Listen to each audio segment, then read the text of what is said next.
आज हम इस ईयर 12 जो बीकॉम सेकेंड ईयर का एक सब्जेक्ट है उसके बारे में पढ़ेंगे जो हिंदी में है। अंकेक्षण के मूल सिद्धांत, एलिमेंट्स ऑफ एडिटिंग। ठीक है, इसमें हमारा जो सबसे पहला चैप्टर रहेगा वो है अंकेक्षण के मूल सिद्धांत, आधारभूत संकल्पनाएं, जिसमें हम इसके बारे में इसके उद्देश्य, प्रस्तावना, अंकेक्षक की संकल्पना, इसके उद्देश्य, लाभ, इसके विभिन्न वर्ग, विधियाँ और इसके गुण वगैरह के बारे में पढ़ेंगे।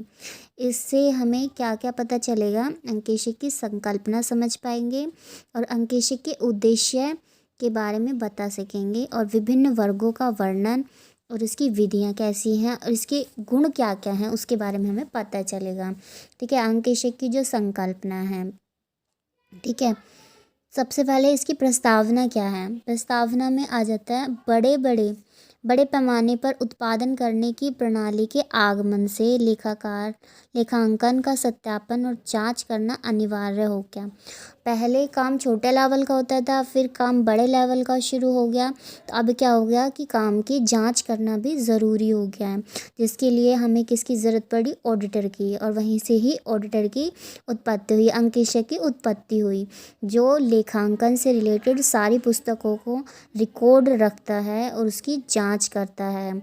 अब इसकी अंकेक्षक की संकल्पना, सार्वजनिक संस्थानों में लेखिका अंकेक्षण करने की प्रथा प्राचीन मिस्र, ग्रीक और रोमन काल में भी थी।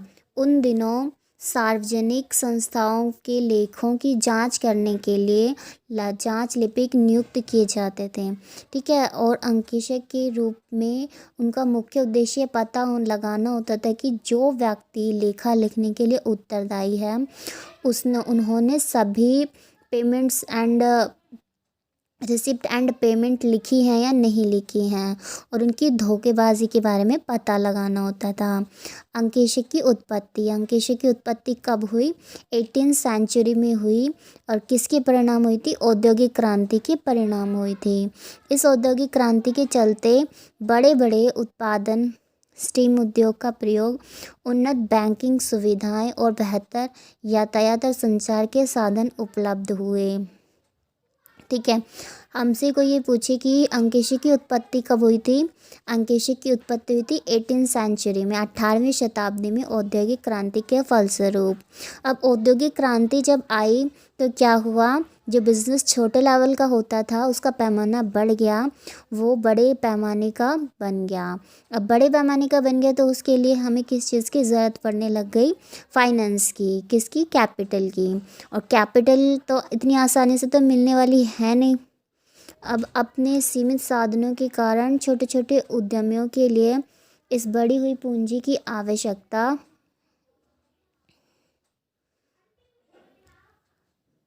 कहाँ पर रह गई मैं, छोटे छोटे उद्यमियों के लिए बढ़ी हुई पूंजी की आवश्यकता को पूरा सीमित साधनों के कारण छोटे छोटे उद्यमियों के लिए बड़ी पूंजी की आवश्यकता को पूरा करना संभव नहीं था। अब जो छोटे लेवल के व्यापारी हैं वो हाई लेवल में फाइनेंस कैपिटल तो जुटा नहीं सकते, तो उसके लिए किस चीज़ का हुआ, ऑर्गेनाइजेशन के संयुक्त पूंजी का प्रारूप का जन्म हुआ। किसका जन्म हुआ, किस चीज़ की ज़रूरत पड़ी, हमें संयुक्त पूंजी की ज़रूरत पड़ी।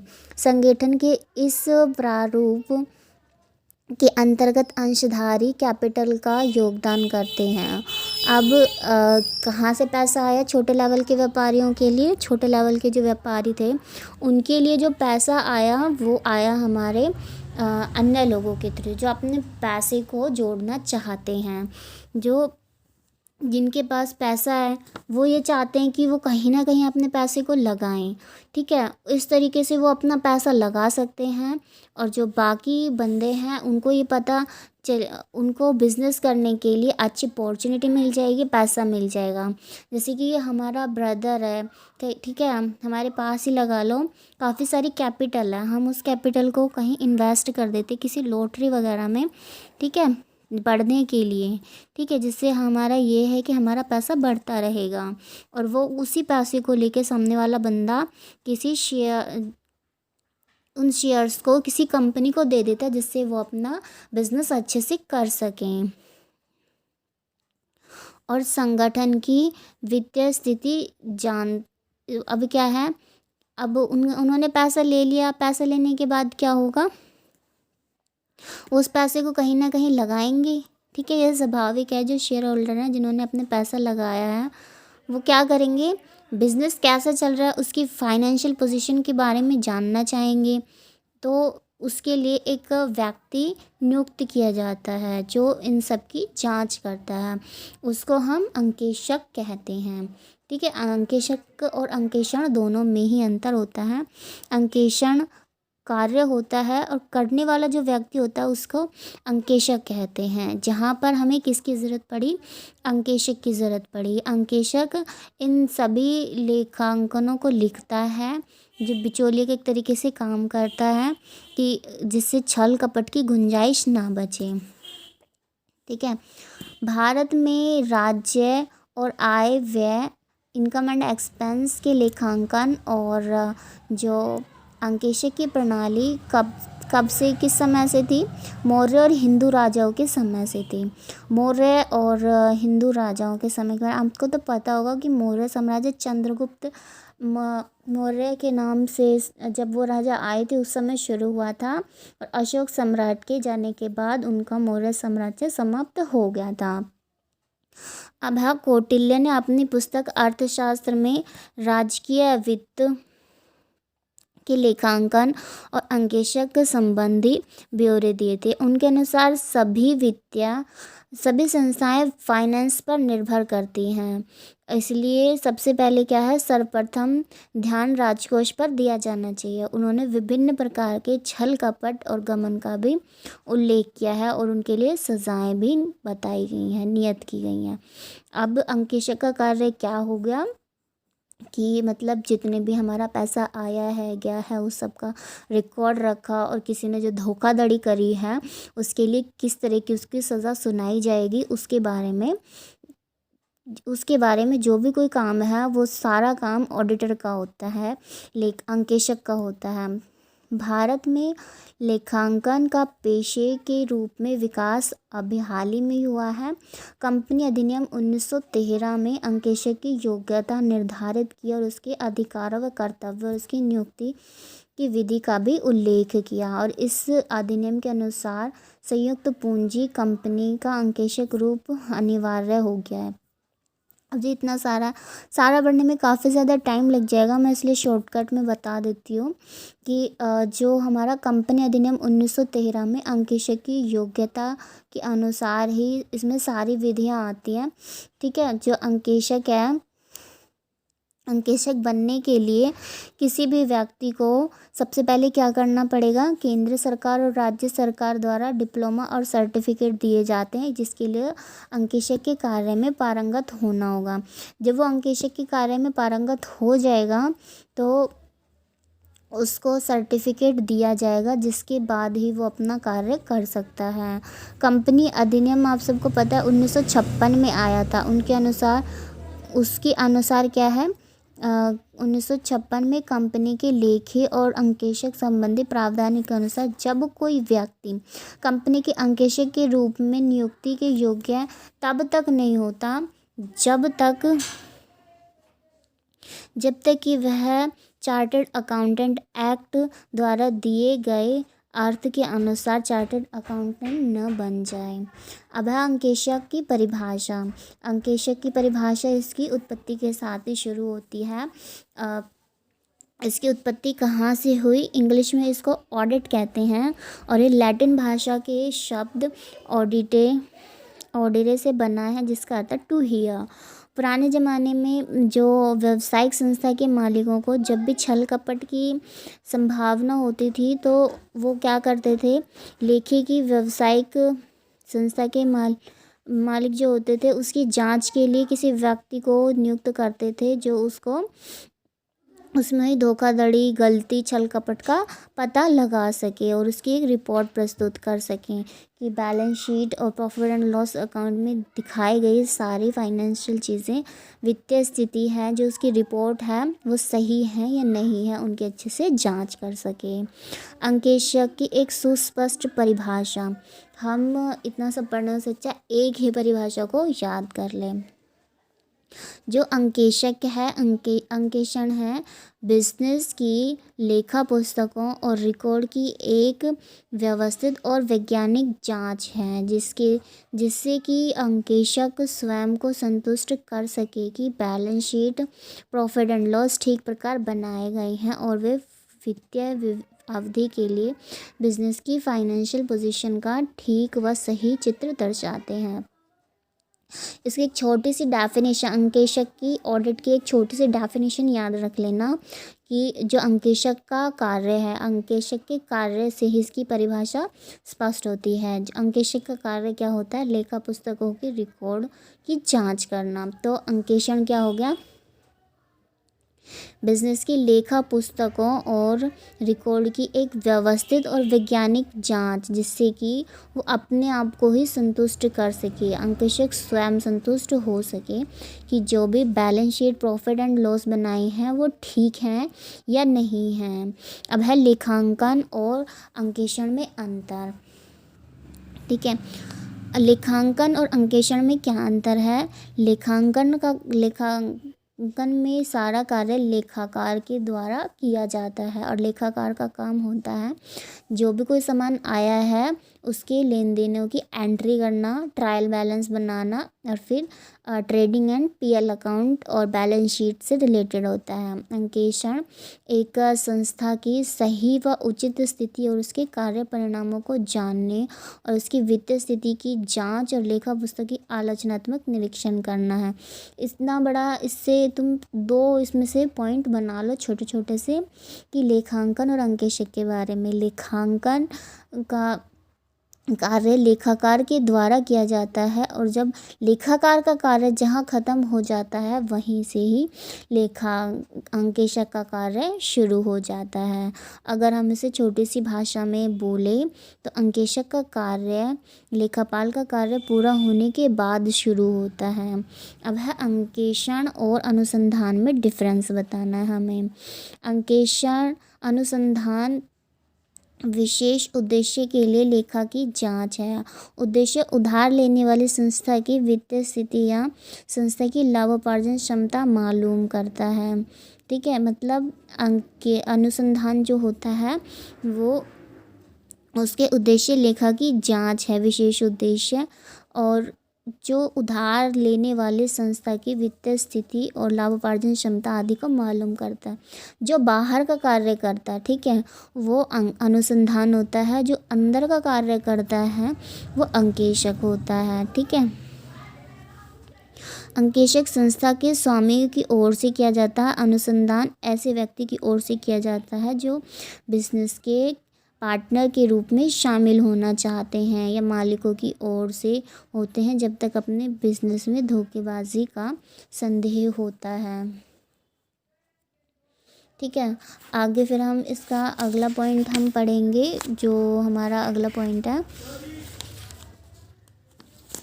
पहले इसी के पॉइंट हम कंप्लीट कर लेते हैं। इसके 3 पॉइंट बचे हैं। ठीक है, अंकेशक का संबंध 6 महीने या 1 वर्ष से होता है। अनुसंधान 2, 3, 4 आदि वर्षों से हो सकता है। ठीक है, संयुक्त पूंजी कंपनी के लिए अंकेषण अनिवार्य है जबकि अनुसंधान अनिवार्य नहीं है।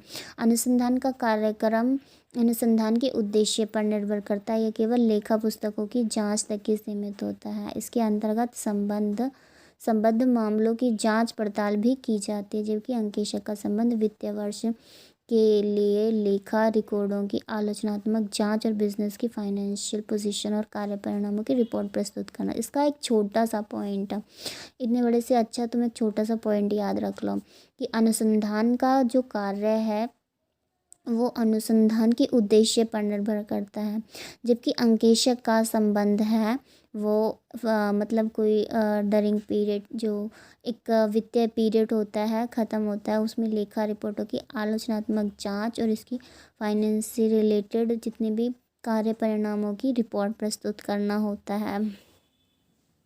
ठीक है, अब अंकेशक की परिभाषा तो आप अच्छे से दे ही दोगे। ठीक है, और लेखांकन और अंकेषण में भेद भी कर दोगे।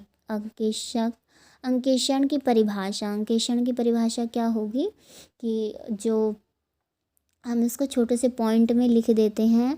अंकेक्षण का कार्य एक तरीके से लेखांकन के कार्य के लेखाकार के काम होने के बाद शुरू होता है। जितना भी एक वर्ष में प्रॉफिट एंड लॉस हुआ है उन सब की लेखाकार के द्वारा बनाई गई पुस्तकों की अच्छे से जांच करना अंकेक्षण कहलाता है। लेखांकन और अंकेक्षण में भेद भी इसी पॉइंट से स्पष्ट हो जाता है। अंकेक्षक के उद्देश्य और लाभ। अंकेक्षक का उद्देश्य क्या है और इसके लाभ क्या है। इसके मतलब दो उद्देश्य हैं, एक तो प्राइमरी है और दूसरा हमारा सेकेंडरी उद्देश्य है। ठीक है, मुख्य उद्देश्य क्या है, इसको दो भागों में बांटा गया है, प्राइमरी एंड सेकेंडरी।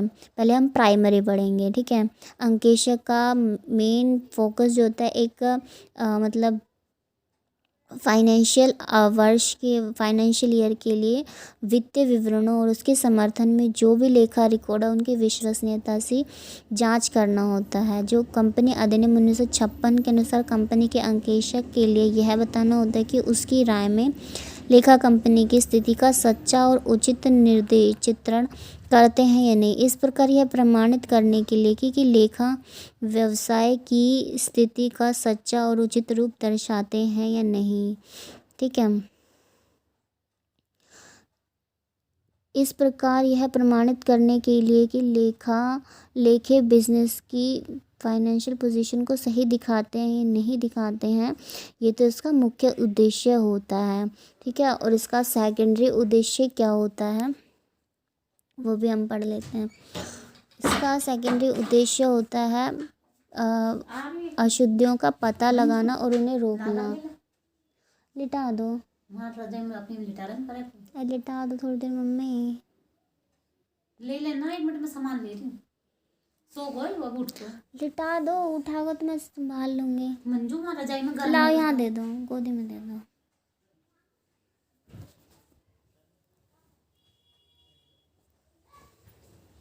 रजाई भीतर कर ले, कमर में भीतर है मम्मी।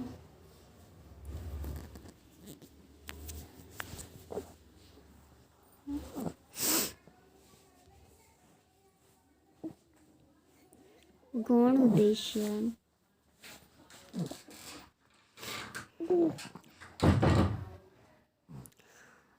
अशुद्धियों का पता लगाना और उन्हें रोकना इसका गौण उद्देश्य होता है। पहला उद्देश्य क्या हो गया, इन सब की जांच करना, और दूसरा उद्देश्य क्या हो गया, इन सब में हुई त्रुटियों का पता लगाना और उन्हें रोकना, इसका सेकेंडरी उद्देश्य है।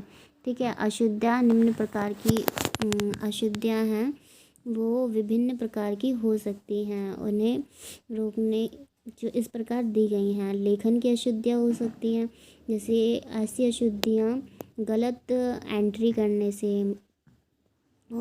से होती हैं। फॉर एग्ज़ाम्पल, आर से प्राप्त हुआ पैसा एस को क्रेडिट कर दिया गया, यद्यपि खतौनी गलत है, मतलब एंट्री करिए वो गलत है और इससे ट्रायल बैलेंस पर कोई प्रभाव नहीं पड़ेगा। ऐसी अशुद्धियाँ 3 प्रकार की होती हैं कि लेखांकन की अशुद्धियाँ होती हैं, लोप अशुद्धियाँ होती हैं, परिपूर्ण अशुद्धियाँ होती हैं। लेखा कार्य की अशुद्धियाँ मूल पुस्तकों या लेजर खातों की पूरी राशि या अंशतः राशि की गलत खतौनी से या गलत परिकलनों गलत योग से, गलत शेष से, इन सब से जो भी कोई होते हैं ना वो लेखा कार्य से रिलेटेड अशुद्धियाँ होती हैं। फिर है लोप अशुद्धियाँ।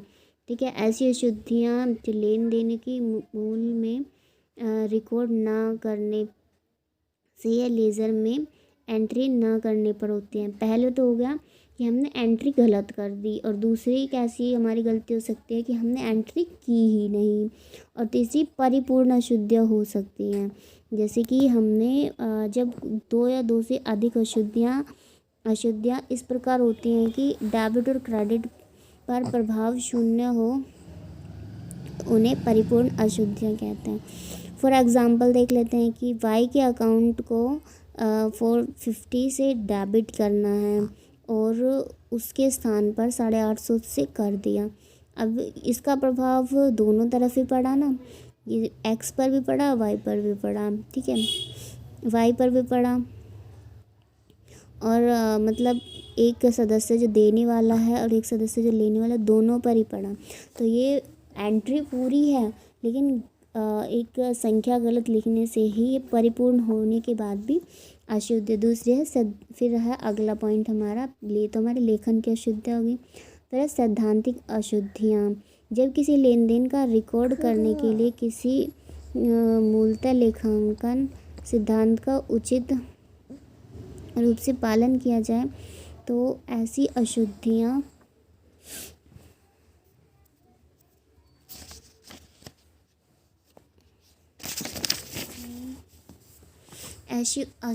होती हैं।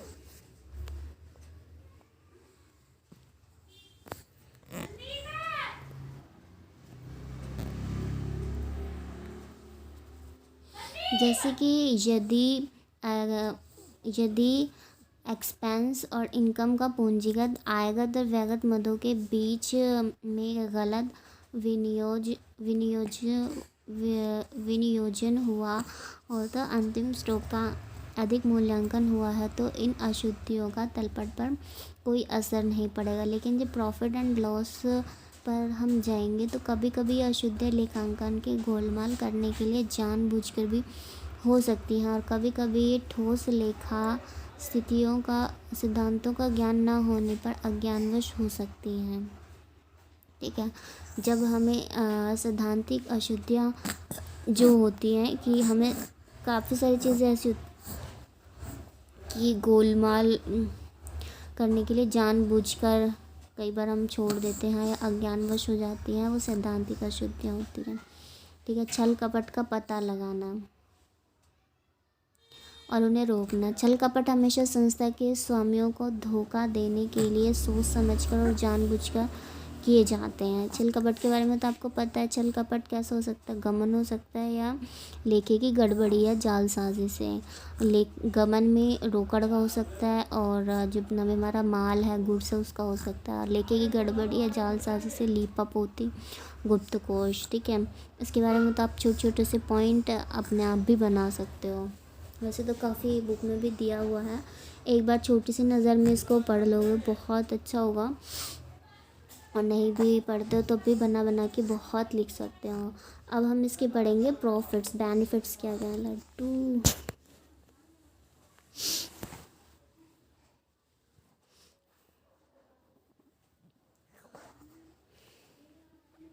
लाभ। लेखे का कानूनी रूप से अंकेक्षण करना आवश्यक नहीं हो तो ऐसा करने के बहुत लाभ हैं।